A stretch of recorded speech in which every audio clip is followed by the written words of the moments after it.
Hello. ஆ, hello. Nagaraj இருக்கீங்க இல்லையா? கேக்குதுங்களா? லைன்ல இருக்கேன். ஆடியோ எப்படி கேக்குது. இருக்கு? ஹெட்போன் யூஸ் பண்றேன் தோழர், நல்லா இருக்கு. இப்ப கொஞ்சம் பெட்டரா தான் இருக்குது. எனக்கு நல்லா கேக்குது. ஆ, நாங்க அதான் ஃபர்ஸ்ட் ஒரு 20-25 மினிட்ஸ் நீங்க வந்து உங்களை பத்தி இன்ட்ரடியூஸ் பண்ணிட்டு நம்ம டாபிக்ல பேசுங்க. அப்புறம் வந்து மக்கள் கொஞ்சம் இன்புட்ஸ் கொடுப்பாங்க. அதுக்கப்புறம் வந்து ஒரு ஒரு ஒரு ஒரு பர்டிகுலர் இஷ்யூ வந்து டிஸ்கஸ் பண்றதுக்காக கொடத்தூர்மனையாவை ஜாயின் பண்ண சொன்னேன். அவர் பார்த்திருக்காரு மெசேஜ். அவர் 8:45 ஃப்ரீயா இருந்தாருன்னா அவர் ஜாயின் பண்ணுவாரு. சோ உங்களை நீங்க இன்ட்ரடியூஸ் பண்ணிட்டு நீங்களே பேசுங்க தோழர். ஏன்னா இன்னைக்குதான் நானே உங்களுக்கு இன்ட்ரடியூஸ் ஆனேன். எனக்கு பன்னீர்செல்வம் தோழர் தான் எனக்கு பேசுறதா இருந்தது. கண்டிப்பா கண்டிப்பா. சரி. ஓகே தோழர். ஆ, ரெக்கார்டிங் ஆயிட்டு இருக்கு. வணக்கம் தோழர். நாங்க எல்லாருமே மியூட்ல இருக்கோம். நீங்க வணக்கம் பேசுற தோழர். 25 மினிட்ஸ் யாரும் இன்டர்ஃபியர் பண்ண வேண்டாம். ஏன்னா வந்து அப்புறம் கரெக்டா டைம் கீப்பிங் பண்ண முடியும். So okay okay okay. ஆமாமா. சோ நீங்க பேசி முடிச்ச பிறகு அவங்க அவங்களுடைய கருத்துக்கள் அவங்களுடைய கேள்விகளை கேட்கறது பெட்டர். ஆ, ஓகே. வணக்கம் தோழர். நான் நான் வெள்ளமடை நாகராஜன், சமூக நீதி கட்சியினுடைய பொதுச் செயலாளர். இந்த அமர்வுல வந்து எங்களுடைய தலைவர் தோழர் பன்னீர்செல்வம் கலந்துகிறதா இருந்தது. அவரு காரணத்தினால அவரு பதிலா நான் கலந்துக்கிற மாதிரி ஒரு சூழல் இருந்ததுனால இந்த தலைப்பை ஒட்டி பேசுறது அப்படிங்கிறது, சாதி சங்கங்கள் குறித்து இப்போதும் பெரியார் காலத்தில் இருக்கிற அந்த சூழல் குறித்து பேசுவதாக தலைப்பு சொல்லியிருந்தீங்க.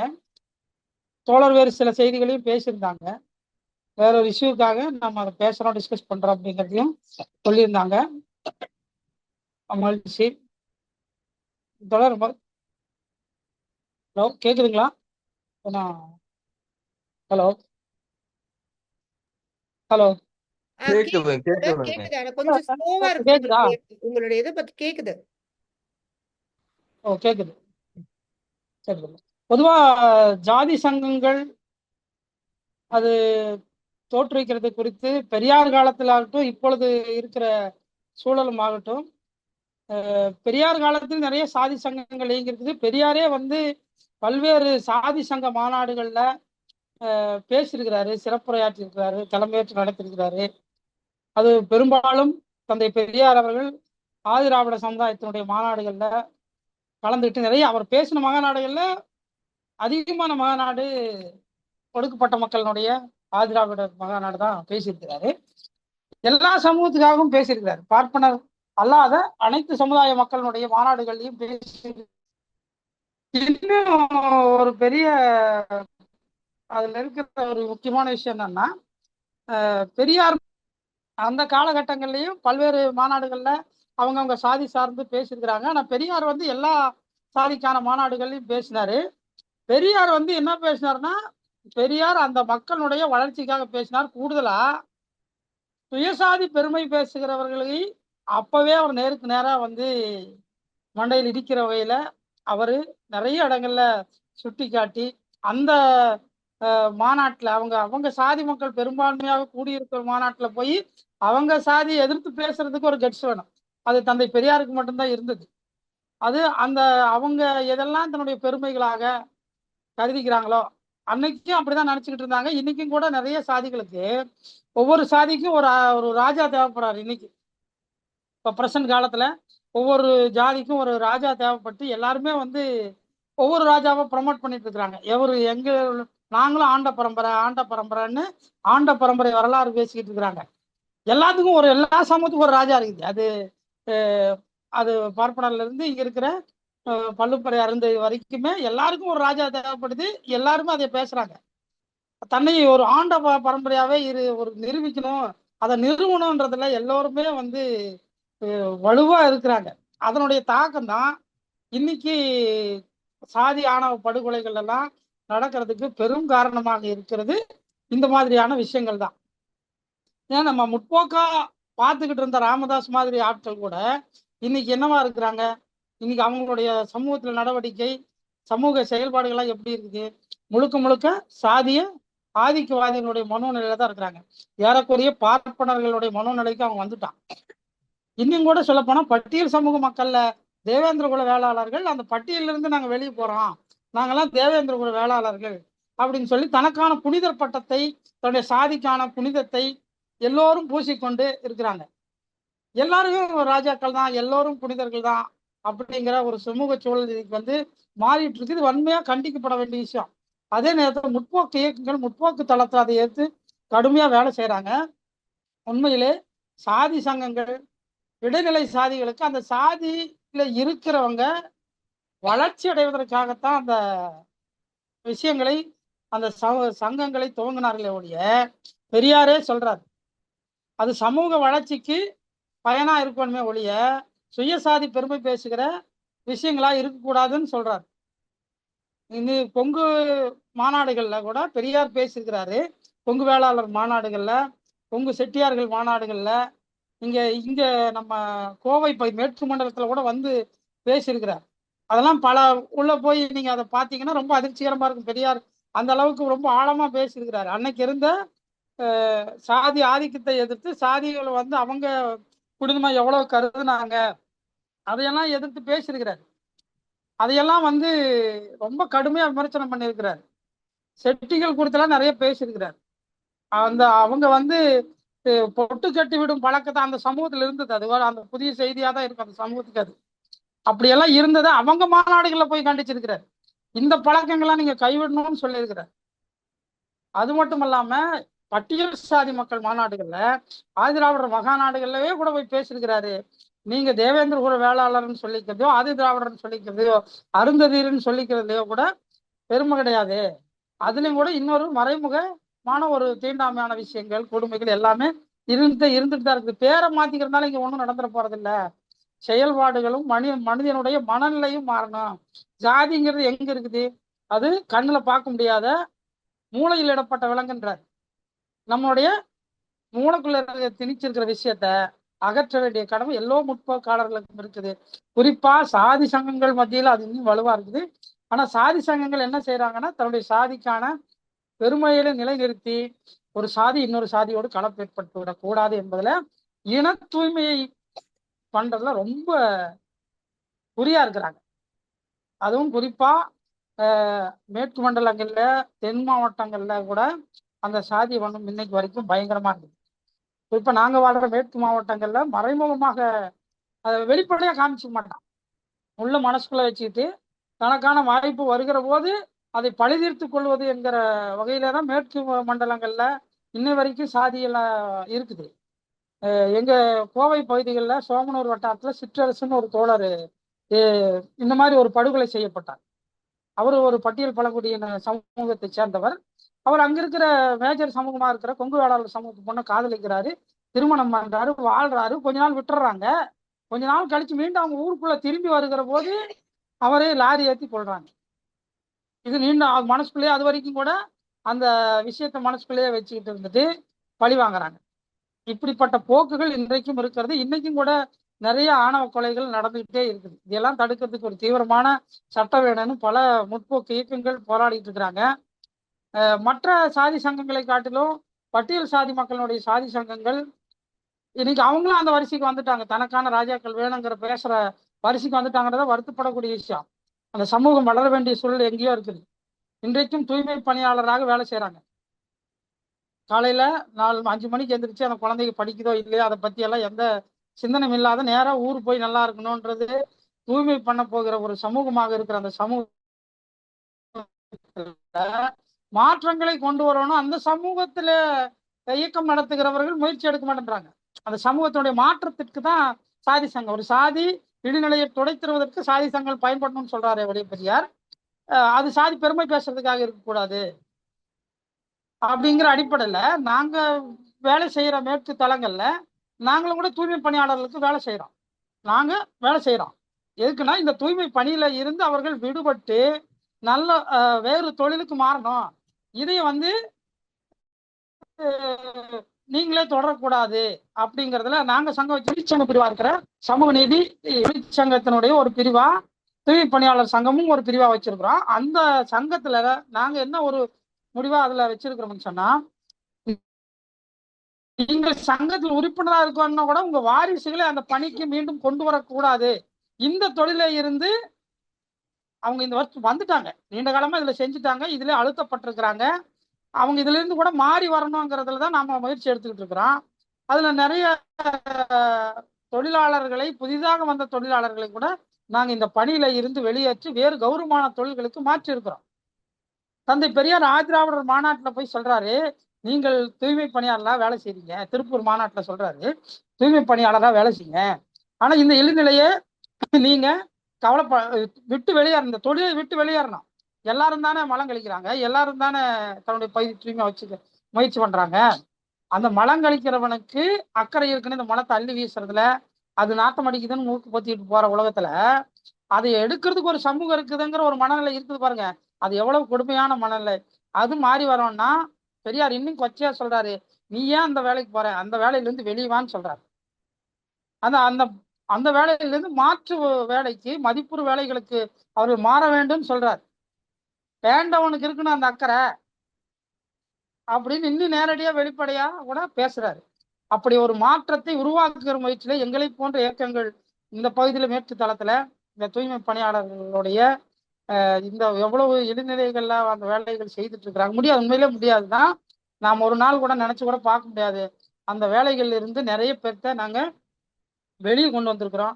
இன்னும் கூடுதலா எங்க தலைவர் அவர்கள் அந்த வாரிசு வேலைகள்ல ஒரு காலத்துல அந்த வாரிசு வேலைக்கு வரணும், அதுவே பெரிய கவர்மெண்ட் பெரிய போஸ்டிங் நினைச்சிட்டு வரவன்லாம் உண்டு. அவனையெல்லாம் தடுத்து நல்லா படிக்க வைத்து நல்ல வேலைகளுக்கு நாங்கள் மாற்றி இருக்கிறோம் என்பதிலே நாங்கள் சங்கம் வச்சு நடத்துற உண்மையிலே நாங்க பெருமையா கருதுறோம். இந்த மக்களுக்கு வேலை செய்யறோம், நம்ம பகுதி மக்களுக்கு நம்ம வேலை செய்யறோம். அவருடைய மாற்றத்துக்கு, சமூக மாற்றத்துக்கு தாங்க சங்கம். சாதி சங்கம்ன்றது அந்த சமூகத்தினுடைய மாற்றத்திற்காக இருக்க வேணும் ஒழிய வேறு யாரும் எதுக்காகவும் இல்லை. அதுக்காக முயற்சி எடுக்கணும். காலத்திலிருந்து அந்த சிக்கல்கள் இருந்துகிட்டே இருக்குது. இன்னைக்கு அது ஒரு கூர்மைப்பட்டு போச்சோ அப்படிங்கிற வருத்தம் எல்லோரும் மனிதனும் இருக்குது. அதை மாற்றுவதற்கான முயற்சியை நாம் எடுக்கணும்.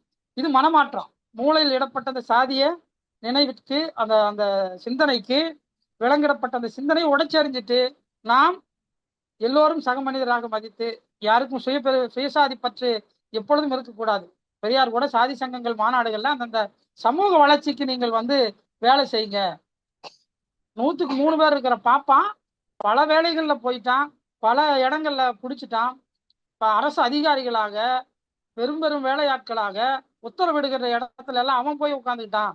ஆனா 97% இருக்கிற நம்ம இன்னும் அந்த வேலைகளுக்கு போகல. சாதி சங்கம் வைத்திருக்கிற பெரியோர்கள் இதற்கான முயற்சியை எடுத்து அந்த இடத்துல அந்த சமூகத்தை வளர்ச்சி அடை செய்யணும் அப்படின்னு எல்லா மாநாடுகள்லையும் பேசியிருக்கிறாரு. அதற்கான முயற்சி எடுங்கன்னு சொல்லியிருக்கிறாரு. தன்னுடைய தோழர்களை கூட அங்க போய் பேச வச்சிருக்கிறாரு நிறைய இடத்துல. பெரியார் அப்படித்தான் பாக்குறோம். ஆமா, பெரியார் சாதி ஒழிப்பை முன்னிறுத்தித்தான் சாதி சங்கங்களுடைய மாநாடுகளில் பேசினாரே ஒழிய ஒரு நாளும் அந்தந்த சாதியை புனிதப்படுத்த வேண்டும். இப்ப நம்ம ஒரு இடத்துல சீஃப் கெஸ்டா போய் கூப்பிடுறாங்க ஒருத்தரன்னா, போய் அவன் போகிற போதே அந்த சாதிக்கு இருக்கிற புனித படத்தை எல்லாம் பேசுவான். அவன் அப்படி இருந்தான், இவன் இப்படி இருந்தான்னு பேசான பெரியார் ஒருத்தர் தான், நீ இப்படி இருக்கக்கூடாது, நீ செய்யறது தப்பு அப்படின்னு முகத்துக்கு நேராக நெற்றி பொட்டில் அடித்தது போல பேசிய தலைவர் பெரியார் தான்.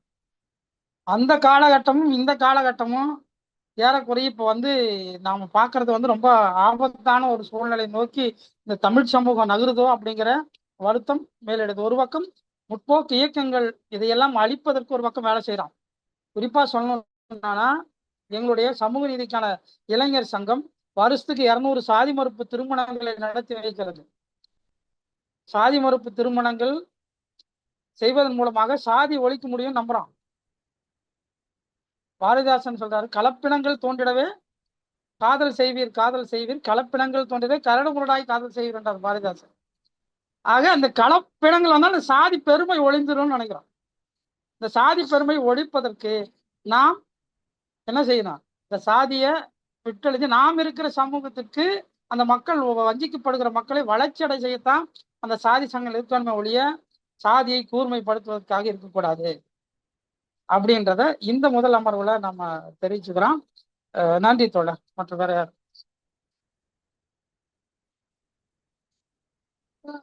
என்னுடைய கேள்வி என்னன்னா தோழர், நீங்க ரொம்ப தெளிவா சொன்னீங்க. அந்த மாதிரி பெரியார் ஜாதி சங்கங்கள் கிட்ட பேசும்போது அதுக்கு எதிரான கருத்துக்களை தெரிவிச்சாரு அப்படின்னு.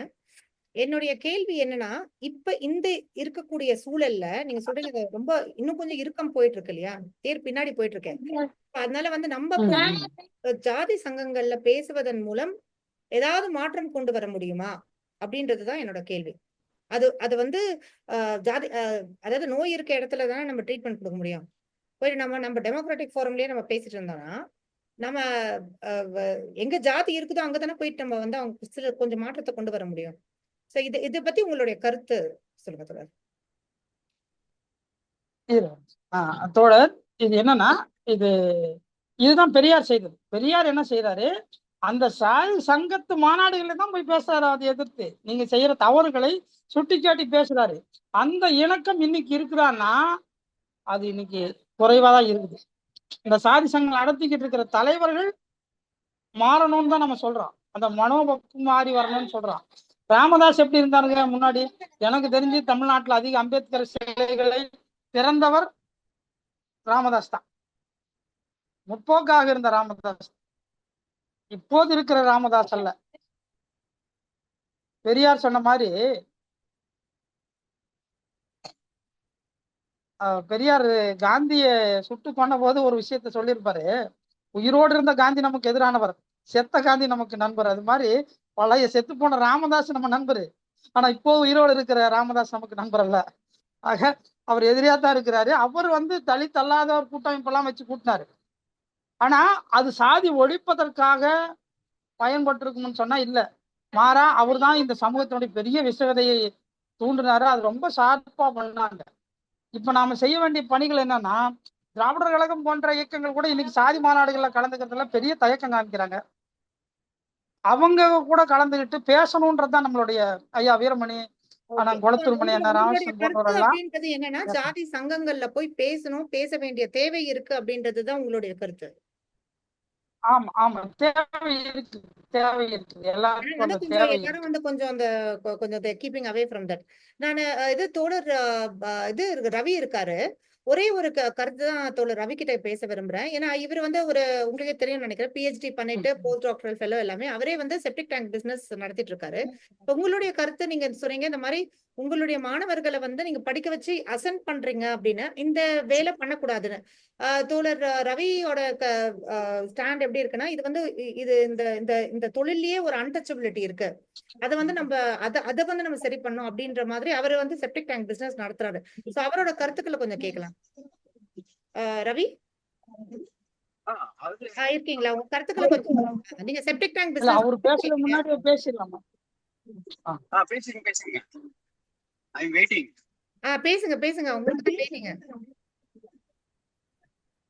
ஏன்னா இது வந்து ஒரு முக்கியமான ஒரு ஒரு ஒரு இது. ஏன்னா நம்ம தோழர் சொல்ற கருத்துக்கு எதிரான ஒரு செயல்பாடுல இருக்கீங்க இல்லையா? சோ உங்களுடைய நிலைப்பாடை நீங்க எக்ஸ்பிளைன் பண்ணீங்கன்னா எங்களுக்கு புரியும்.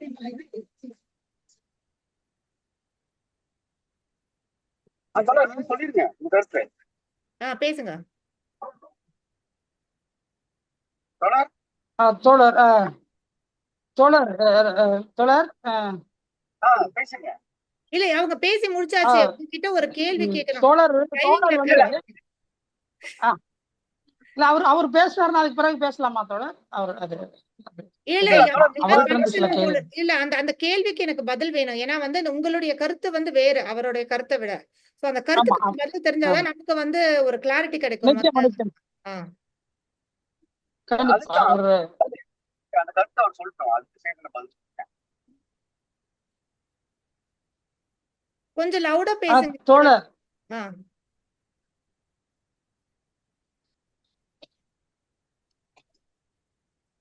இந்த தொழிலை செய்யறது அவர் வந்து ரொம்ப பெருமையா சொல்லிக்கிறாரு. நான் அவருடைய சன் டிவியில் அவருடைய பேட்டி கூட ஒரு தடவை பார்த்தேன் நான் தோழரை. அது அவர் ஏன் அவ்வளவு அது பெருமையா சொல்லிக்கிறாரு, உங்க நீங்க கேட்கிற கேள்வியிலிருந்து எனக்கு அது விடை கிடைக்கும்னு நம்புறேன் நான். தோழர் பேசினாருன்னா அதுக்கான விடை கிடைச்சதுன்னா நான் என்னுடைய கேள்விகளை வந்து கூடுதலா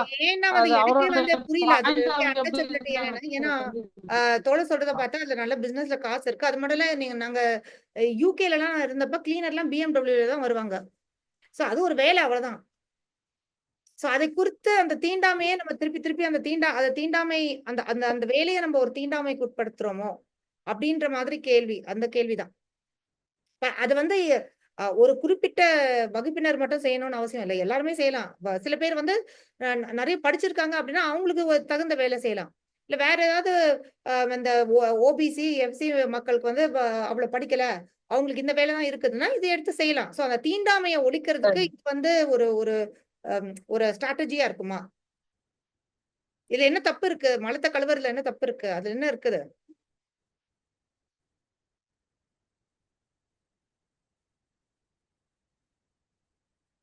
பேசுறாரா? இல்ல அவர் ஏதோ டிரைவிங்ல இருக்கார் போல இருக்கு. நீங்களே பேசிடுங்க. அதுக்கப்புறம் அவர் கருத்து ரொம்ப பெருசா வரும்.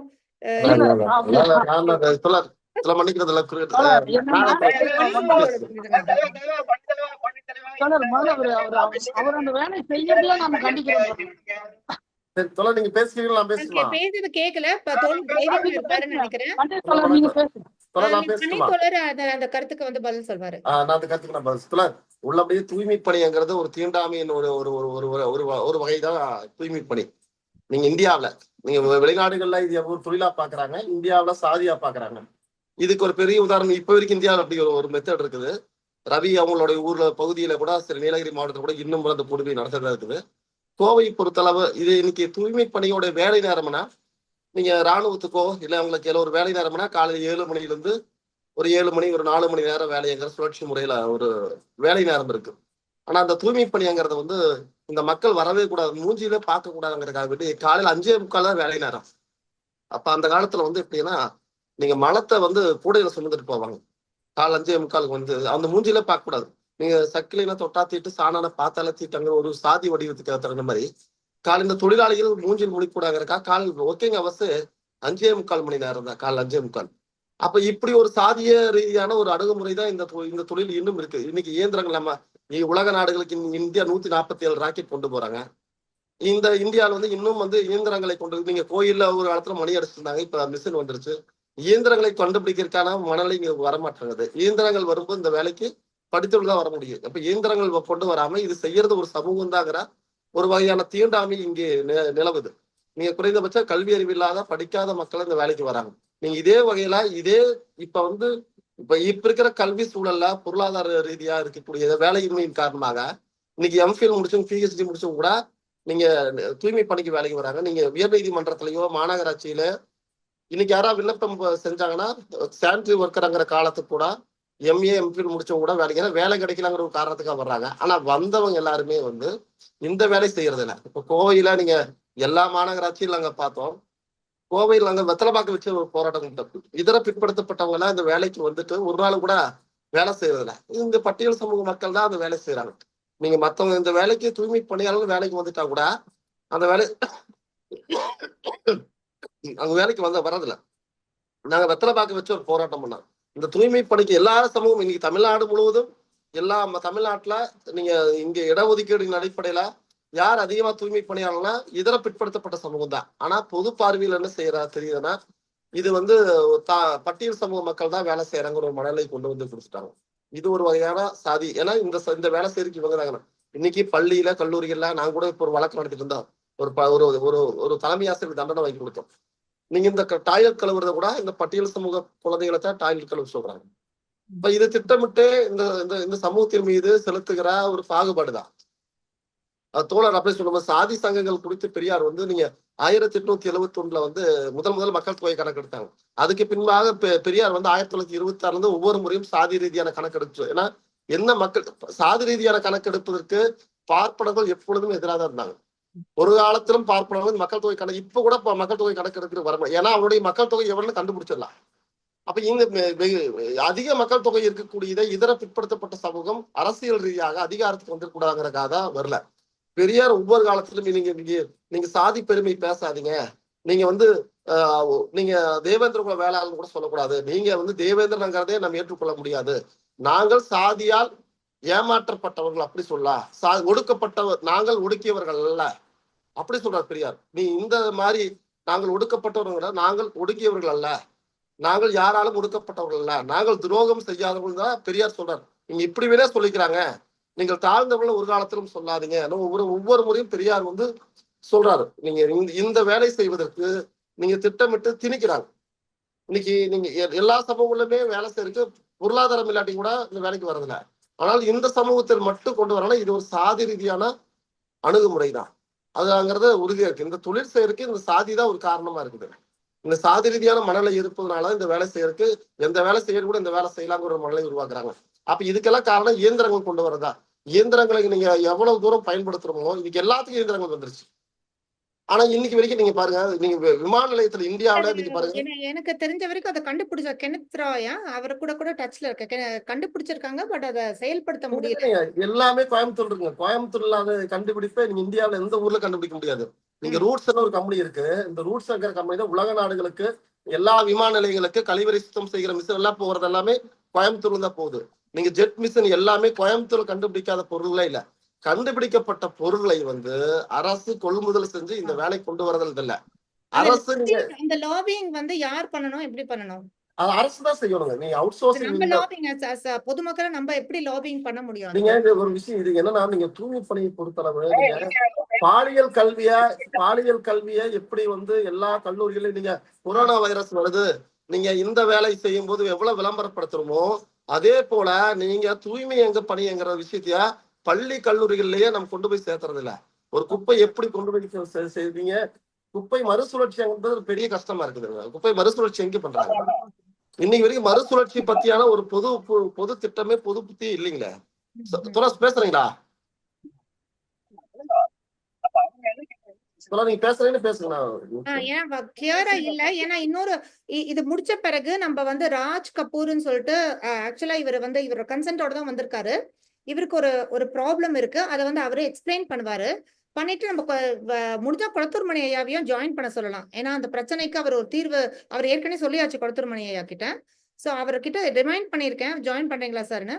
அவர் ஃப்ரீயா இருந்தாலும் அவரையும் ஜாயின் பண்ண சொல்லிடலாம். சோ அந்த தம்பி பேசுறதுக்கு முன்னாடியே நம்ம அவர் ஜாயின் பண்ணிக்க சொல்லணும். சோ இதுதான் இந்த பார்ட் கொஞ்சம் நம்ம எப்ப முடிக்கிறோமோ அப்ப நெக்ஸ்ட் பார்ட்டுக்கு நம்ம மூவ் பண்ணலாம். அதான் அந்த அஜெண்டாவை சொல்லிடுறேன்.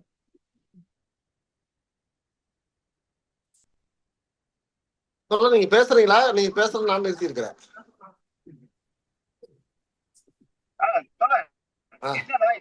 என்ன கேக்குறாங்கன்னா, இவர் ஓட்டுறாரு பேசுறதே கிளியரா இல்ல. ஏதோ ஒருத்தர் நின்று பேசு, கிளியரா இல்ல. பேசிட்டு நான் வண்டி நிப்பாட்டி கூப்பிடுறேன். சரி இருக்கட்டும். நம்ம அப்பனா இப்ப வேற கேள்விகள், கருத்துக்கள் மத்த மக்களிடம் இருந்து, மத்த தோழர்களிடம் இருந்து.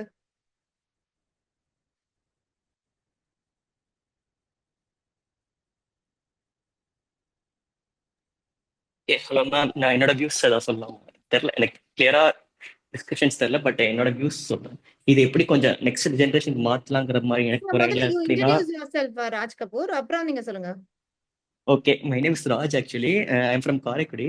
இங்க சென்னையில ஒர்க் பண்ணியிருக்கேன் ஃபோர்ட் ஒரு கம்பெனில. ஸோ மேமோட என்னோட கேர்ள் ஃப்ரெண்டோட பேஷண்ட் தான் மேம். ஆக்சுவலா சாரி, மேமோட பேஷண்ட் கேர்ள் ஃப்ரெண்ட். ஸோ அவங்க மூலமா எனக்கு கான்டாக்ட் தெரிய ஆரம்பிச்சிச்சு. ஸோ அது இல்லாமல் அவங்களோட எப்படி சொல்றேன், அவங்க ஹஸ்பண்டும் எனக்கு கொஞ்சம் பஸ் டிராவலிங்ல க்ளோஸ் ஆகி நாங்கள் பேசி பழகிருக்கோம். ஸோ அப்படியே க்ளோஸ் ஆயிருக்கோம். ஸோ கொஞ்சம் லைக் மைண்டட் பீப்புள்ஸ்ங்கிறதுனால எங்களுக்கு நல்ல கொஞ்சம் கான்வர்சேஷன்ஸ்லாம் நல்லா இருக்க மாதிரி இருக்குன்னு. ஸோ இந்த டாபிக் நீங்க பேசுறதுனால நான் என்னோட தாட் சும்மா இருக்கிறத சொல்றேன். சின்ஸ் லைக் நான் ஒரு சின்ன எங்க ஜென்ரேஷன்ல வரனால எனக்கு கொஞ்சம் வேற மாதிரி தாட் ப்ராசஸ் இருக்கலாம். ஸோ அதுக்காக சொல்ல வரேன்.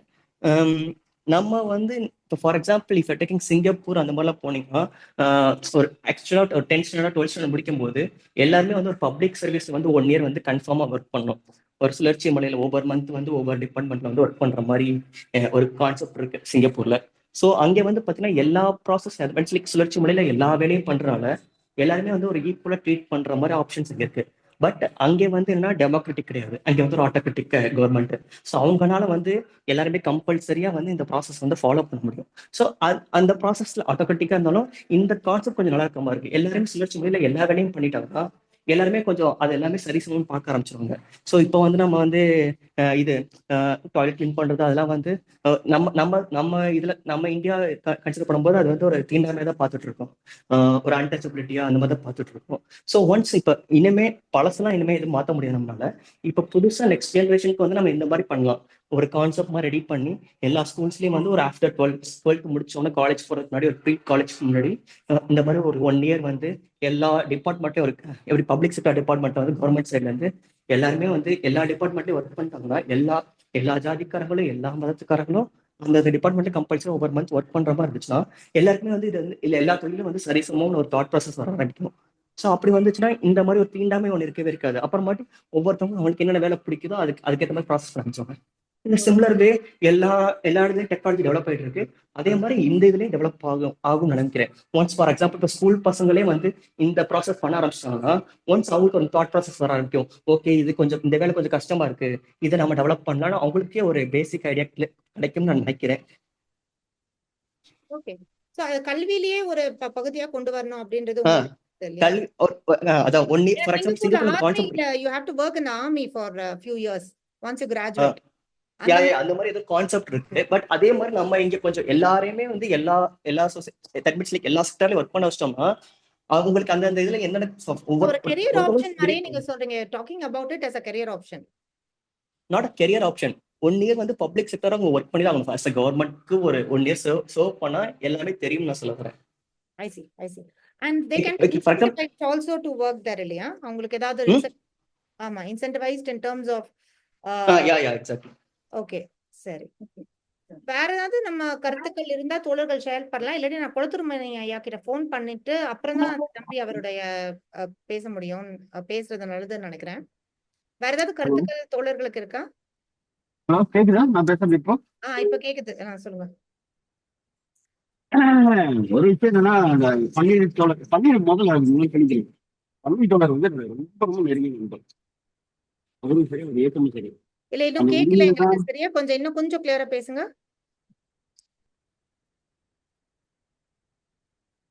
பன்னீர் தோழர் வந்து எங்களுக்கு ரொம்ப நெருங்கி நண்பர். அரசியல் ரீதியாகவும் சரி கொள்கை ரீதியாகவும் சரி எல்லாத்தையும். அதனால அந்த உரிமையில தான் பேசுறேன். என்ன காரணம் கேட்டா நான் அவர்கிட்ட பேசுற கருத்து வந்து வேற யார்கிட்ட பேசினாலுமே எல்லாம் ஒதுங்கிட்டு போயிடுவாங்க. பறையர்கள்ட்ட எல்லாம் பேசக்கூட முடியாது. அவங்க நண்பர்களா இருந்தா கூட பேச முடியாது. அப்ப நண்பர்களா இருந்தா கூட பேச முடியாது. அதனால இப்ப பேசுறேன். என்ன காரணம்னா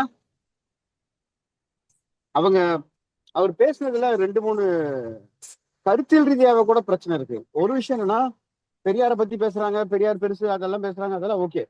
பெரியார் வந்து தொழில் செய்ய வேணாம்னு சொல்றாங்க. எல்லாரும் பேடுறாங்க, எல்லாரும் கழுவுதான் போறாங்க. இவங்க செய்யலனாலும் மற்றவங்க வந்து செய்யும் போது சாதி தீண்டாம இருக்கதான் போகுது. இதுதான் அம்பேத்கர் என்ன சொன்னாருன்னா சாதி ஒழிப்பு என்பது சாதி என்பது நான் செய்யற வேலையில கிடையாதுன்னு சொல்லுவாரு.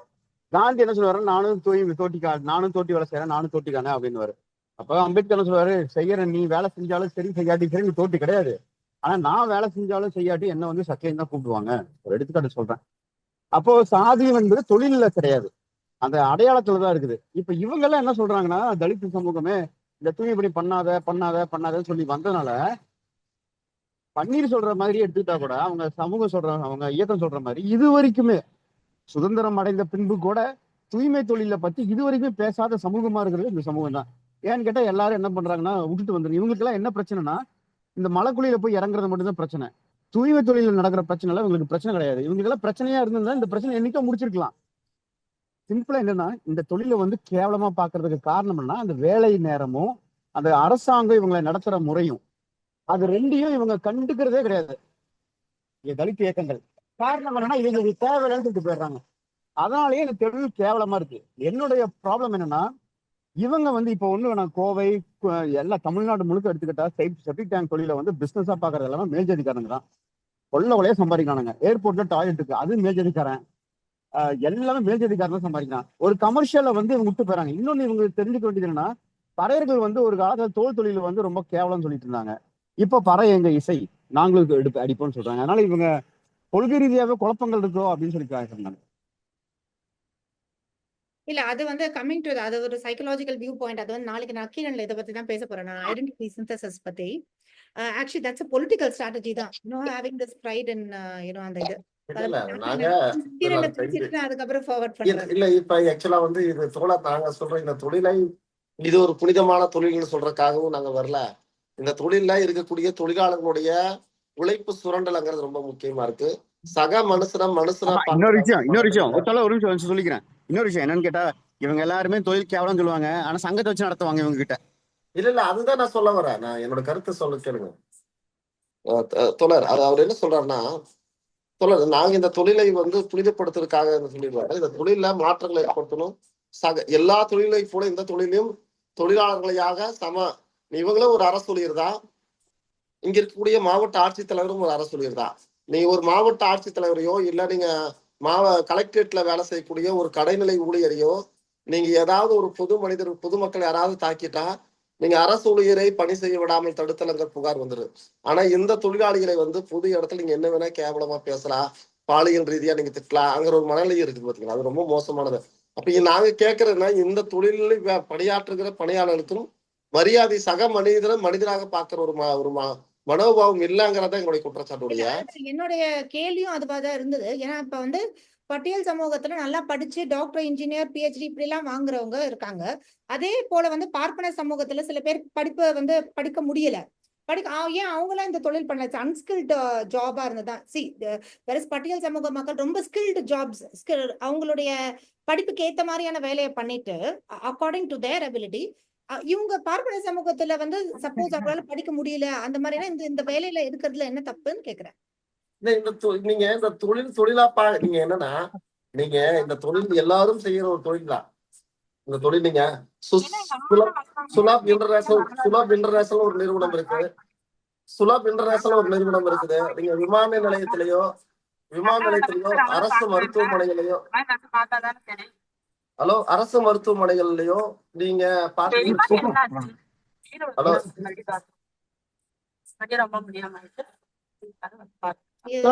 வந்து டிஸ்டர்பன்ஸ் இருக்குது, மியூட் பண்ணிடலாம். இவங்க வந்து ஏதோ ஐ திங்க் இஸ் டிரைவிங். இங்க இந்த தொழில்களை வந்து இந்த ஒப்பந்தம் எடுத்திருக்க கான்ட்ராக்ட் எடுத்திருக்க நிறுவனங்கள் பெரிய பன்னாட்டு நிறுவனங்கள் தான். பெரிய பன்னாட்டு நிறுவனங்களை எடுத்துட்டு உழைப்பை சுரண்டுகிறது யாருக்கிட்டனா பட்டியல் சமூக மக்கள் தான் உழைப்பு சுரண்டுறாங்க. இதை வந்து மானிட்டரிங் பண்ண வேண்டியது யாருன்னா அரசு தான். அரசு தன்னுடைய பொறுப்புகள்ல இருந்து யார் லைபிலிட்டி? அரசுதான் பொறுப்பு. அரசு என்ன பண்றது? அரசு ஒரு நிமிஷம் சொல்லிக்கிறேன். அரசு பொறுப்புன்னு எல்லாம் சொல்லிட்டு இருக்கிற வேண்டாம். என்ன காரணம் கேட்டா அரசுக்கு நீங்களே படிச்சிருக்கீங்க, லா படிச்சிருக்கீங்க. கான்ஸ்டிடியூஷன்ல என்ன சொல்றாங்கன்னா அரசு போடா ஸ்ட்ரைட்டா என்னடா ஓட்ற வழி தெரியாதா மூடிட்டு இருக்கிற இப்படி போ, நான் சொல்றேன் நேரம். அப்போ அரசுன்னு சொல்லிக்கிறோம். அரசுக்கும் மக்களுக்கும் வித்தியாசம் கிடையாது. நம்ம எலெக்ட் பண்றவங்க தான் அங்க போய் அரசா இருக்கிறாங்க. இப்போ நான் என்ன சொல்றேன்னா தலித் இயக்கங்கள் கிட்ட எங்க ஏரியால வந்து எங்க அப்பா எல்லாம் ஆபீஸ்ல உட்கார்ந்தது கூட கிடையாது. அதை பத்தி நான் சங்கத்துக்கிட்ட சொல்லும் போது சுயமரியாதை அவங்களுக்கு நான் சொன்ன சுயமரியாதையே இல்ல இந்த தொழில அப்படின்னு சொல்றப்போ என்னடி நான் சொல்லிக்கிறேன் நேரா போங்க. நான் வந்து படிக்கும் போது எங்க அப்பா எல்லாம் நடக்குது. நீங்க அங்க ஒண்ணு இங்க கவனம் செலுத்துங்க, அங்க கவனம் செலுத்துங்க. நம்ம எல்லாம் காசு வச்சுட்டு பொழப்பு நடத்துறதுனால நம்ம ஒரு ரூம்ல உட்காந்து ஒரு மீட்டிங் நடத்தலாம் தோழர். நம்மளே இந்த மாதிரி இருக்கிறதுனாலதான் நம்ம பல வேலை செய்ய வேண்டியது இருக்குது. கேட்க முடியாது. நீங்க வந்து ஒண்ணு செமினார்ல உட்காருங்க, இல்லைன்னா காரை ஓட்டிட்டு பேசுங்க அப்படின்னு தனியா பதிவு செஞ்சு ஒரு ரெக்கார்ட் பண்ணி எனக்கு அனுப்பிச்சீங்கன்னா நான் குரூப்ல ஷேர் பண்றேன். ஏன்னா நம்ம வந்து we are running late. நான் வந்து கொளத்தூர் மணி ஐயா கிட்ட பேசிட்டு நம்ம இந்த தம்பியோட ப்ராப்ளமே நம்ம எப்படி சார்ட் அவுட் பண்றதுன்னு பாக்கணும். ஒரு நிமிஷம். I'm muting you. Raj, you're here, right? Yeah, I'm here, ma'am. Yeah, I'll just call Kolattur Mani sir so that we see if he's willing to join. Illadi இப்ப இருக்க நம்ம தோழர்கள் தான் எல்லாரும் நிறைய பேர் lawyers இருக்காங்க. They'll also give their inputs. He is already aware of the case anyway. Yeah, okay.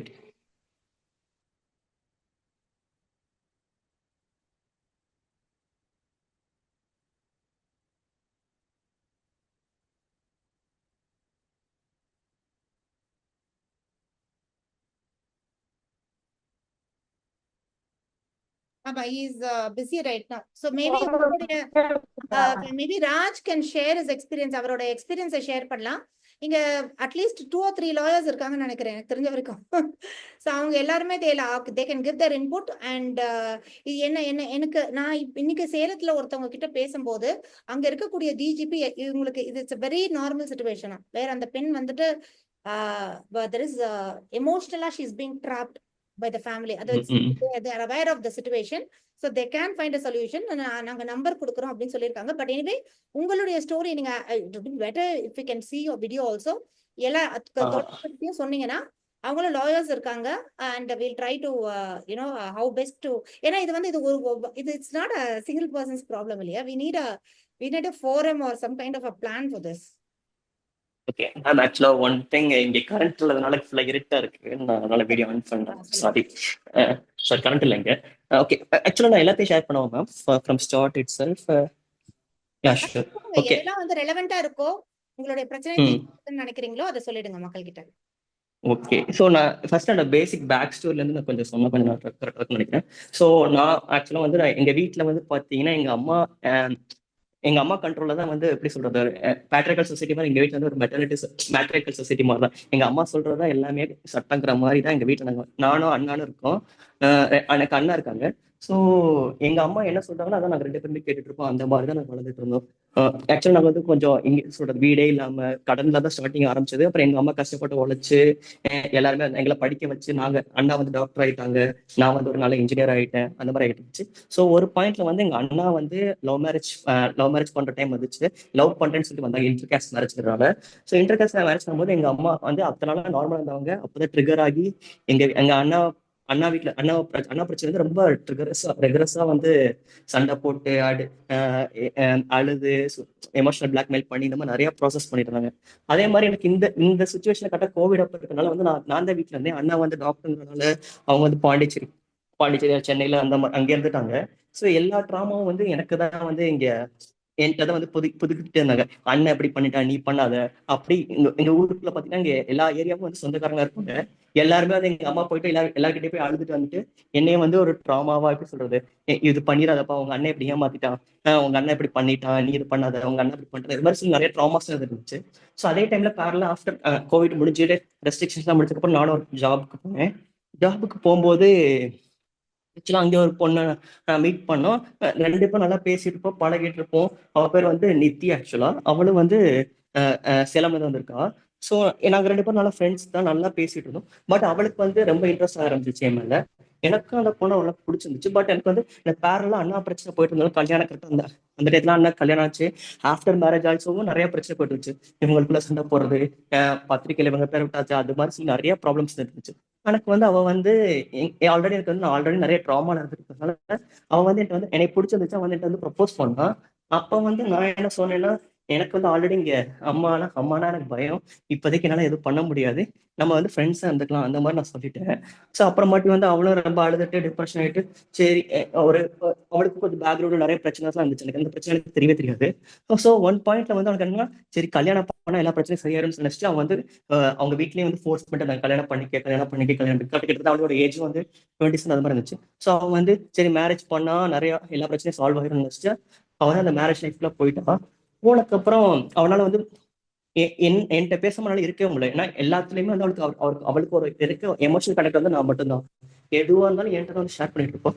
After marriage also she use to come and tell me this are things happens, இதெல்லாம் நடந்துச்சு, என்னால முடியல, இது பண்ண முடியல, அது பண்ண முடியல, நிறைய எனக்கு வந்து அந்த அவளை ரொம்ப பிடிக்கும். பட் எங்க அம்மாவுக்கு பயம் வந்து அவன் முடியாதுன்னு சொல்லிட்டேன். ஸோ ஆஃப்டர்வர்ட்ஸ் நிறைய நானே நினைச்சு ஒரு ஆஃப்டர் கல்யாணத்துக்கு அப்புறம் சரியாயிரும் நினைச்சிருந்தேன். பட் வந்து எவ்ரிடே ஏதாவது பிரச்சனை அது மாதிரி செல்ஃப் ஹம் பண்றது, அப்புறமாட்டி வந்து சூடான பால் வந்து கையில் ஊத்துறது, இந்த மாதிரிலாம் பண்ணோன்னா நீ அங்கே இருக்காத, நீ வந்துரு, நான் எதாவது நான் பாத்துக்கிறேன், அப்பதான் நான் தெரியாம டிசைட் பண்ணேன் இனிமே உன் கூட நான் நிக்கிறேன், அந்த மாதிரி சொல்லிட்டு இருந்தேன். பட் அவங்க வந்து அந்த ஒரு எப்படி சொல்றது அந்த அந்த கட்டமைப்புக்குள்ள இருந்து வர முடியல அவனால. ஸோ ஒரு பாயிண்ட் அது மாதிரி போயிட்டு இருந்துச்சு. நானும் வந்து ஒரு 1 இயரா 1.5 இயர்ஸா கேட்டேன், முடியலன்னா வந்துரு, நான் பாத்துக்கிறேன், நீ வந்துரு பாத்துக்கிறேன். அவன் வந்து இல்ல என்னால முடியல, அங்கிருந்து வர முடியல, நீ உன் லைஃப பாரு. அதே மாதிரி அதே பேரலா எனக்கு வந்து எங்க வீட்டுல இருந்து கல்யாணத்துக்கு நிறைய ப்ராசஸ் பண்ண ஆரம்பிச்சிட்டாங்க. நீ இப்ப கல்யாணம் பண்ணிக்கணும். நான் மட்டும் போய் கேட்கறேன், எங்க வீட்டுல நிறைய ஃபோர்ஸ் பண்றாங்க, நீ வந்துரு, நான் எதுவாக பாத்துக்கிறேன், எனக்கு வந்து கல்யாணத்துக்கு பண்றது இன்ட்ரெஸ்ட், பட் எங்க ஃபோர்ஸ் பண்றாங்க, நான் ஏதாவது சொல்லி ஆகணும். அவன் வந்து என்ன சொன்னான்னா, நீ கல்யாணம் பண்ணனா பண்ணிக்க, எனக்கு எதுவும் பிரச்சனை இல்லை அப்படின்னு சொல்லியிருந்தான். சரி ஓகேன்னு மேரேஜ் ஒத்துக்கிட்டு அந்த என்கேஜ்மெண்ட் வரும்போது லிட்டரலா வந்து அவன் சூசைட் அட்டன் பண்ணிட்டான். எனக்கு வந்து ரொம்ப ஷாக் ஆயிடுச்சு. என்ன ஆச்சுன்னா அவன்கிட்ட கேட்டுட்டே இருந்தேன், நிறைய வாட்டி கேட்டல, ஏன் இதை என்னால தெரியல ராஜ், என்னால முடியல, என்னால உன்கிட்ட பேசாம இருக்க முடியாது, பட் இந்த மாதிரி எனக்கு இதை விட்டு வெளியே வர முடியல, அந்த மாதிரி கண்டிஷன் இருந்தா.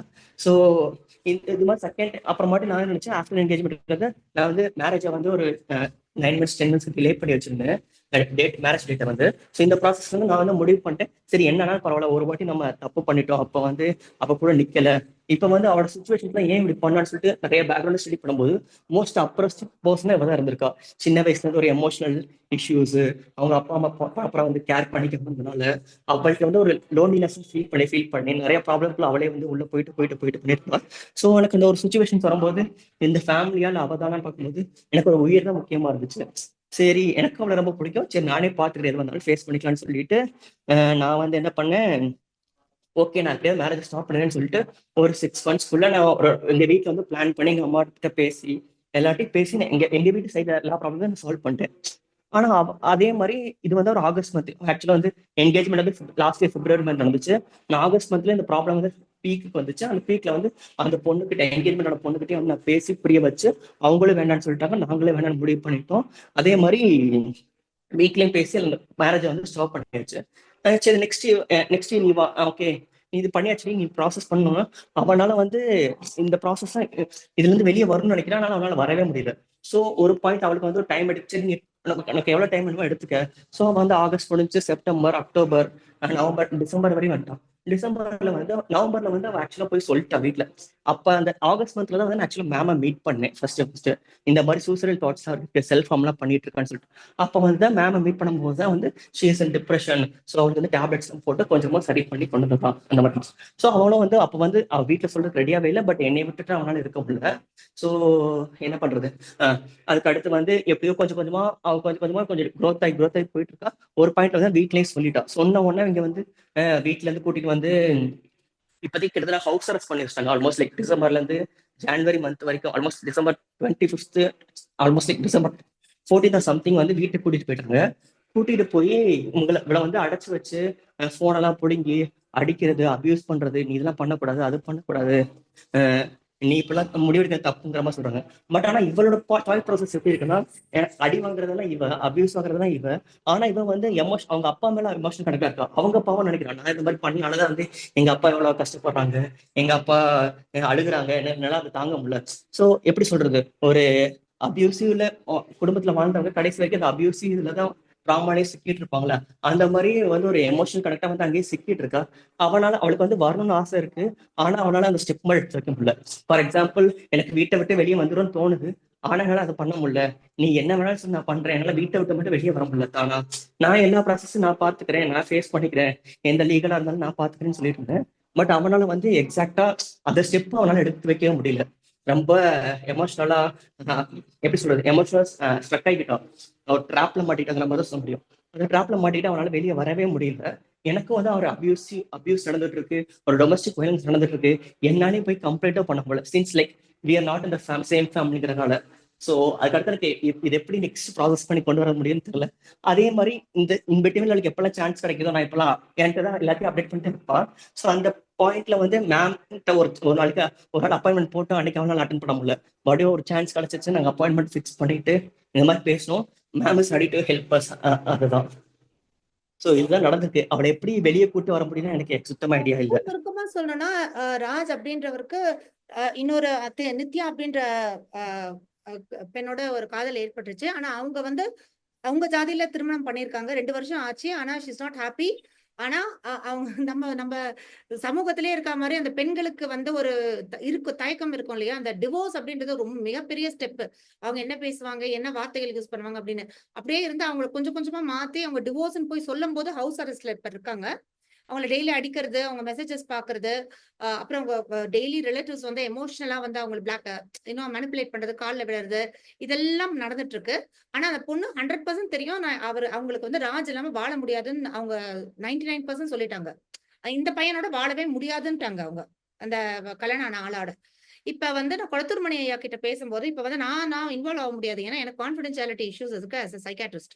சோ அதனால வந்து ஏன்னா எப்படி இருந்தாலும் this is very very traumatic for her. இது நான் கல்யாணம் என்ன 5 வருஷம் விஷயமா, ஏன்னா இன்னும் 50-60 வருஷம் அவங்க கூட வாழணும்னா பிடிக்காதவனோட எப்படி வாழ முடியும். அதனால வந்து கொளத்தூர் மணி ஐயா கிட்ட சொல்லும்போது அவர் சொன்ன ஒரே விஷயம், நீங்க அட்ரஸ் வாங்கி தாங்கம்மா அப்படின்னு. அவங்களுடைய இதுல இயக்கத்துல இருக்க ஒரு தோழர்கிட்ட பேசினப்ப அவர் சொன்னாரு, அங்க இருக்க போலீஸ் எல்லாருக்குமே தெரியும் இந்த மாதிரி நிறைய நடக்குதான். there is women are emotionally trapped, so they are aware of that situation also. So எனக்கு என்னன்னா அங்க போயிட்டு அந்த பொண்ணு வர like she is not willing to cooperate with coming with us அப்படின்ற மாதிரி இருந்ததுன்னா நம்ம ஒரு மொக்க வாங்க கூடாதுன்ற மாதிரி. பட் அதேதான் எக்ஸாக்டா அந்த ப்ராசஸ் தான் பிரச்சனை தான் இருக்கு ஆக்சுவலா. திடீர்னு வந்து பேக் அடிச்சோட என்ன பண்றது தெரியல. ஆனா இல்ல அவனால இல்ல இல்ல வந்து பட் அதுக்குதான் நான் சொன்னேன் தோழர். இவர் சேலம்ல இது கொளத்தூர்மணியோட இயக்கத்துல இருக்க தோழர் சொல்றாரு சேலம்ல இது வந்து இதுவும் they know about it DGP. So he said அவங்க நம்பரை நான் டிஜிபி நம்பரை நாளைக்கு வாங்கி தரேன், நீங்க பேசுங்க, அட்ரஸ் கொடுத்தீங்கன்னா தேர் அவேர் ஆஃப் தட் இஸ் இது post marriage plus house arrest, emotional manipulation, abuse and அவங்க வேலை போக விடாம தடுத்துட்டு இருக்காங்க. இப்ப அடுத்து அவங்க வேலை போகலைன்னா she'll not be earning. So அப்பனா she is more depend on the parents. So இந்த மாதிரியான சூழல் இருக்கிறது அவங்க அங்க நடக்குது and they're aware of it. So இதை வெளியில கொண்டு வர முடியும் அப்படின்றது அவருடைய கருத்து. ஸோ வேற ஏதாவது நம்ம பன்னீர்செல்வம் தோழர், நாகராஜ் தோழர், வேற யாராவது இதுக்கு வந்து ஏதாவது சஜஷன்ஸ் கருத்து சொல்ல முடியுமா?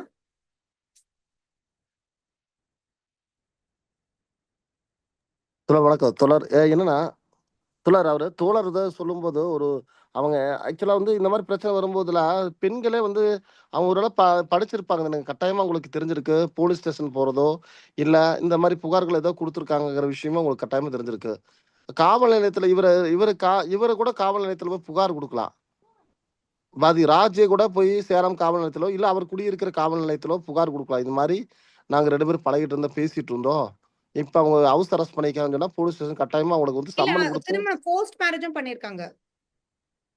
இல்ல இப்ப நீங்க அந்த ராஜ் கூட இப்ப அந்த பொண்ணு பேசிட்டு இருந்தாங்களா இப்ப கடைசியா பேசிட்டு இருக்காங்க. இப்ப 1 ஹவருக்கு ஒரு தடவை மெசேஜ் எல்லாம் செக் பண்ணி டெலீட் பண்ணிட்டு இருக்காங்க அவங்க அம்மா. இல்லைங்க நான் என்ன கேக்குறேன், போஸ்ட் மேரேஜ் நடந்திருக்கு ஒரு ஆளோட. அந்த டிவோர்ஸ்க்கு கேக்குறப்பதான் இவ்ளோ பிரச்சனைகள் வந்து ஹவுஸ் அரெஸ்ட் ஆயிருக்கு. இப்ப அது என்னவா இருக்கட்டு, நான் என்ன சொல்றேன்னா ஒரு காவல் நிலையத்துல நீங்க இவரு புகார் கொடுத்துருக்கலாம். இவர் புகார் கொடுத்து கூட அவங்க அந்த பொண்ணை கூப்பிட்டு விசாரிப்பாங்க. நீங்க பக்கத்துல இருக்கிற ஒரு மகளிர் காவல் நிலையத்தை கூட சேலம் மகளிர் காவல் நிலையத்திலயோ இல்ல சேலம் கமிஷன் ஆபீஸ்ல போய் ஒரு புகார் கொடுக்கலாம். இந்த மாதிரி அவங்களோட பழகிட்டு இருக்கிறாங்க, எனக்கு உதவி கேட்டிருக்கிறாங்க, இது மாதிரி என்னை வீட்டுல கட்டாயப்படுத்துறாங்கன்னு சொல்லி புகார் கொடுத்த விட காவல் நிலைய அதிகாரிகள் 2 பேர்த்தையும் கூட்டு வச்சு பேசுவாங்க, விசாரிப்பாங்க. ஏன் இவர் புகார் கொடுத்துருக்காருன்னு கேளுங்க. ஆக்சுவலா நான் வந்து புகார் கொடுக்கறதுக்கு எனக்கு எதுவும் பிரச்சனை இல்லை. பட் வந்து அவளோட கன்சென்ட் இல்லாம என்னால எதுவுமே பண்ண முடியும். அவ என்ன சொல்றான்னா எங்க அப்பாவுக்கு ஏதோ ஆகிரும், எங்க அப்பாவுக்கு ஏதோ ஆகிரும், எங்க அப்பா ஏதாவது பண்ணிக்குவாங்க, இல்ல எங்க அப்பா வந்து எங்க அப்பா உயிரோட இருக்க மாட்டாங்க, அந்த மாதிரி அவ வந்து எமோஷனலா வந்து மாட்டியிருக்கான். கொஞ்சம் கொஞ்சமா அவளுக்கு இப்ப நாங்க என்ன புரிய வைக்கிறோம்னா வந்துட்டு அந்த பெண்ணோட நீ விரும்பிய வாழ்க்கைக்கு போலன்னா நாங்க இறந்துருவோம்னா அப்புறம் பெண்ணு வந்து அவங்க பொண்ணுக்கு என்ன ஆனாலும் பரவாயில்ல, சந்தோஷமா இல்லாட்டியும் பரவாயில்ல, எனக்கு ஜாதி தான் முக்கியம் நீங்க உட்காந்துட்டு இருக்காரு ஒரு ஆளு. முதல்ல டைவர்ஸ் பண்ண வேண்டியது அந்த புருஷன் இல்ல உங்க அப்பாவை தான் நான் சொன்னேன் நான் ஆக்சுவலா. டொமஸ்டிக் வயலன்ஸ் தான் தொடர். அது வீட்டுக்குள்ளேயே கொடுமைப்படுத்தினாலும் அப்பா கொடுமைப்படுத்தினாலும் சரி, இல்ல மத்தவங்க யாரும் கொடுமைப்படுத்தினாலும் சரி, முதல்ல ஒரு கிரியாலிட்டி நடந்திருக்குதுன்னா முதல்ல அந்த பொண்ணு எனக்கு இப்படி ஒரு பிரச்சனை நடக்குதுன்னு தெரிஞ்சாலே ஒரு 10, 9, 8 சைல்டு ஹெல்ப் இந்த உமன் ஹெல்ப் லைனுக்கு கூட அவங்க கூப்பிடலாம். இல்ல 100க்கு அவங்க கூப்பிட்டு எனக்கு இது மாதிரி ஒரு பிரச்சனை இருக்குதுன்னு சொல்லலாம். அப்படி இல்லாட்டி கூட அவங்க ஃப்ரெண்ட்ஸ் யாராவது ஒருத்தர் கூட போய் கம்ப்ளைண்ட் பண்ணலாம். இல்ல கேள்விப்பட்ட நீங்க கூட போய் யாராட்ட கம்ப்ளைண்ட் பண்ணலாம், இது மாதிரி எங்கிட்ட ஒரு வந்தாங்க இல்ல இப்ப நாங்க வந்து டிஜிபி கிட்ட போயிட்டு சப்போஸ் அங்க போயிட்டு அந்த பொண்ணு வந்து அவங்க 99% அவங்க 100% முடிவு வந்து இவங்க ராஜ் அப்படின்றவர் கூட தான் வாழணும் அப்படின்றது, இந்த திருமணத்துல கண்டினியூ பண்ண முடியாதுன்னு. ஆனா அவங்க ஒரு குழப்பத்துல இருக்காங்க. ஏன்னா எல்லாரும் சேர்ந்து அவங்களை வந்து போஸ்ட் பண்ணி மேனிபுலேட் பண்ணி அடிக்கிறது. அது என்னவா இருந்தாலும் காவல் நிலையத்துல தனியா வச்சு கவுன்சிலிங் கொடுப்பாங்க. I see okay. So we can go to the police and take it forward. ஆமா, முதல்ல வந்து நீங்க யார்கிட்ட இவரே போய் ஒரு போலீஸ் ஸ்டேஷன்ல புகார் கொடுத்தா அந்த பொண்ணையே வர சொல்லுவாங்க. நாங்க நிறைய பிரச்சனை இது மாதிரி ஹவுஸ் அரெஸ்ட் எல்லாம் பண்ணி வச்சு அந்த பிள்ளை கூட்டிட்டு வந்து விசாரிக்கும் போது அந்த பொண்ணு இந்த பையன் கூட தான் போவேன்னு சொல்லி போன காதல் ஜோடிகளை பார்த்துருக்குறோம். திருமணமாகி நிறைய பேர் திருமணத்தை வீட்டுல சொல்லாம இருந்திருப்பாங்க. அந்த சூழல்ல இந்த திருமணம் ஆனதை போய் சொல்லி அவங்க வீட்டுல விட மாட்டாங்க. போலீஸே போய் கூட்டிட்டு வந்து பேசி காம்ப்ரமைஸ் பண்ணி வைக்கிறாங்க. அது மாதிரி நிறைய இருக்கு. நீங்க இவர் வந்து முதல்ல வந்து போலீஸ் ஸ்டேஷன் போய் டிஜிபியோட நம்பரை வாங்கி தரேன் தான் சொல்லியிருக்காரு ஒரு தோழர். ஏன்னா ஹீஸ் ஆல்சோ ஃப்ரம் சேலம், கொளத்தூர்மணியோட இயக்கம் தான். அவர் சொல்றாரு இது ரொம்ப காமனா சேலம் நடக்கும், அவங்களுக்கு தேர் அவேர் இதெல்லாம் இந்த மாதிரி எல்லா ஊர்ல நடக்க தோழர். இந்த ஒண்ணும் பெண் வந்து கன்ஃபியூஸ்டா இருக்காது சொல்றாங்க. அந்த பெண் வந்து கன்ஃபியூஸ்டா இருக்கா இல்லையா? பிகாஸ் அவங்க விசாரிக்கும் போது வந்து அந்த பொண்ணு உள்ளபடி நிறைய பெண்கள் வந்து வேண்டாம், எனக்கு கொடுமையா இருக்கிற வாழ்க்கை, நான் தனியா செப்பரேட்டா இருக்கிறேன், ப்ராப்பரா நான் டைவர்ஸ் வாங்கிட்டு நான் உங்களை கல்யாணம் பண்ணிக்கிறேன்னு சொல்லிட்டு போறவங்களும் நிறைய பேர் இருப்பான். போலீஸ் வந்து அந்த இடத்துல என்ன சொல்றாங்கன்னா, நீ யாரு கூட போற, எங்க இருக்கிற, நீ ஹாஸ்டல் போறியா ஹாஸ்டல் போய்க்கா, உனக்கு நான் பாதுகாப்பு நாங்க தர்றேன், ஹோமுக்கு போறியா போலீஸே ஹோமுக்கு கொண்டு போய் கூட விட்டுருவாங்க. எனக்கு இங்க இல்ல பாதுகாப்பு முதல்ல இல்ல. அவங்க வேலையில இருந்து நிறுத்தது வந்து எனக்கு உடன்பாடல. அவங்க வேலை போகணும். ஏன்னா அதுக்கப்புறம் அவங்க வேலை போயிடுச்சுன்னா பொருளாதார அந்த சுதந்திரம் போயிடும் அவங்களுக்கு. இது வந்து போல்ட்டா சொல்ல வேண்டியது அவங்கங்க. அந்த பெண் தான் சொல்லுவோம் நான் எங்க போறாங்க நீங்க. இப்ப நாம ஆக்சுவலா நான் வந்து பேசிட்டு நான் இருக்கிறோம். டொமஸ்டிக் வயலன்ஸ்க்கான நம்பர் எல்லாமே கொடுத்துருக்கேன். ஃபார் எக்ஸாம்பிள் ஒரு உமன் ஹெல்த் அப்ப நம்பர் எல்லாமே. அப்ப பட் ஆனா அவங்க அவ வந்து தயங்குறா ஃபோன் அப்ப பண்றதுக்கு. அவங்களுக்கு இன்ட்ரெஸ்ட் இல்லைன்னு அர்த்தம். நான் அவங்க இல்ல அது அப்படி விரும்புறாங்க. கிடையாது. She is a vulnerable adult. அதாவது வந்து அழுத்தம் அப்படின்றது நம்ம சமூகத்துல வந்து this is also abuse தான். ஒருத்தவங்க கால உங்களுக்கு பிடிக்காத விஷயத்த நீங்க பண்ணணும்னு உங்க கால்ல விழுந்தனா அதுவும் அபியூஸ் தான். அதுவும் ஃபோர்ஸ் தானே. வேற மாதிரி எமோஷனலா அவங்கள வந்து ட்ராப் பண்ணிட்டு இருக்காங்க. So I think this is also. சரி இப்ப நான் என்ன கேக்குறேன்னா தோழர், அவங்களைய போலீஸ் ஸ்டேஷன்ல இவர் மேல இவர் போய் புகார் கொடுக்கறதுனால இவரை போய் வந்து தண்டிக்க போறது இல்ல. ஆமா. சரிங்களா? அந்த போலீஸ் வர்றதுனால ஒன்றும் டிஃபர்மேஷன் எதுவும் பண்ண போறது இல்ல. எங்கிட்ட பழகிட்டு இருந்தாங்கிட்ட உதவி கேட்டாங்க. நான் போய் நீங்களே புகார் கொடுக்கலாம். புகார் கொடுத்தாலே போலீஸ் 2 பேர்த்து விசாரிப்பாங்க. அந்த பொண்ணு ஒரு வேளை நான் தனியா போய்க்கிறேன், எனக்கு இந்த வாழ்க்கையில உடன்பாடு அந்த இல்லைங்க. பொண்ணு வந்து என்ன சொல்லுவாங்க, அவங்களோட ஒரே இது வந்து என்னன்னா அந்த எமோஷனலா ஏதோ பிளாக்மெயில் பண்ணி வச்சிருக்காங்க. அதுதான் அந்த பொண்ணுக்கு வந்து ஷீஸ் கன்ஃபியூஸ்ட். பட் அதுதான் கவுன்சிலிங். எக்ஸாக்டா. அங்க கவுன்சிலிங் நடக்குங்க.